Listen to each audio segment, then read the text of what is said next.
Chapter 2, Sloka 69. Ya Nisha Sarvabhutanam.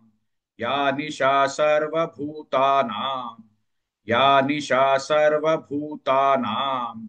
Tasyam Jagarti Sanyami.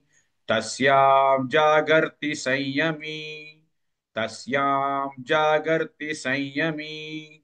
या निशा सर्वभूतानां तस्यां जागर्ति संयमी या निशा सर्वभूतानां तस्यां जागर्ति संयमी या निशा सर्वभूतानां तस्यां जागर्ति संयमी या निशा सर्वभूतानां तस्यां जागर्ति संयमी या निशा सर्वभूतानां तस्यां जागर्ति संयमी यस्यां जागृति भूतानि यस्यां जागृति भूतानि यस्यां जागृति भूतानि सा निशा पश्यतो मुनेः सा निशा पश्यतो मुनेः सा निशा पश्यतो मुनेः यस्यां जागृति भूतानि सा निशा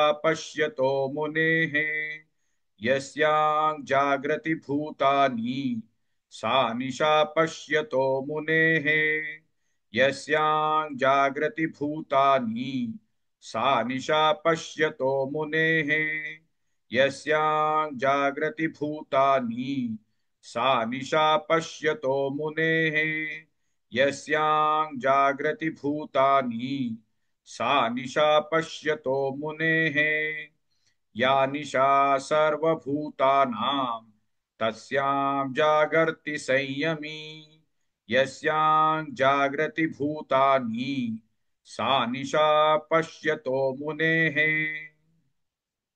Please like and share this video because you could be instrumental in helping someone around the world recite the Srimad Bhagavad Gita, thereby helping them to have a life of unending opulence, victory and prosperity. This is mentioned in chapter 18, Sloka 78. Yes, don't forget to buy my book, Leadership Can Be Child's Play. Namaste.